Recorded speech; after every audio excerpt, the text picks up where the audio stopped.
Nakahanda na ang ilang Filipino-Canadian engineers at architects sa British Columbia para sa isang conference na layong tulungan ang mga kababayang makabalik sa industriya at maging lisensyado sa probinsya.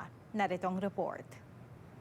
I would say that this decade and the next is excellent time for engineering practitioners. Maganda raw ang kinabukasan at malaki ang career outlook ng mga engineer, architects at project managers na gustong magtrabaho sa British Columbia.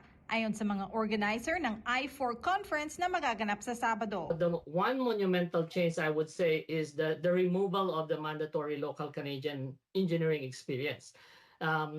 Before, kung wala kang 1-year local experience, Canadian experience, engineering in field, you cannot apply for license. Now they have amended it and they converted it into what they call the Canadian environment equivalent. Meaning, yung experience mo na you had abroad or the Philippines, you can use it as long as you can prove that the practice is equivalent to what is applied in Canada.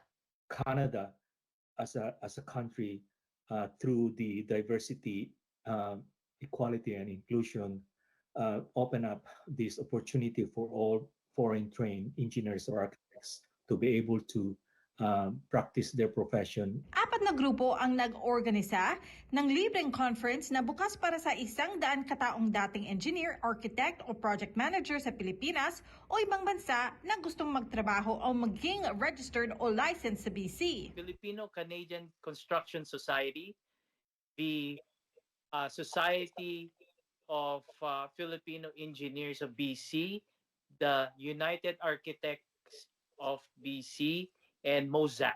Sa conference, magbibigay daw ang mga speakers ng mga payo kung paano maging matagumpay na registered o licensed engineer o architect sa British Columbia. Bukas din ang conference sa mga kabataon o taong interesado sa karera sa engineering o architecture. Yung I4 2024 stands for Initiate, Innovate, Integrate, and Inspire. The goal of this half-day conference is to help our kababayan, syempre, on how they could practice engineering, architecture, and even project management here in British Columbia. Magaganap ang conference sa Vancouver Community College alas 12 ng tanghali Sabado, September 28 at maaring magrehistro sa lokasyon. Libre ang conference para sa lahat na naghahanap ng mga Filipino-Canadian mentors sa industriya o mga taong gustong mag-network. Most of our attendees are seasoned professionals. Some have been very established and have built their careers here and just willing to share to some of our attendees. At iyan ang mga balita ngayon araw. Itong Omni News Filipino. Maraming salamat po.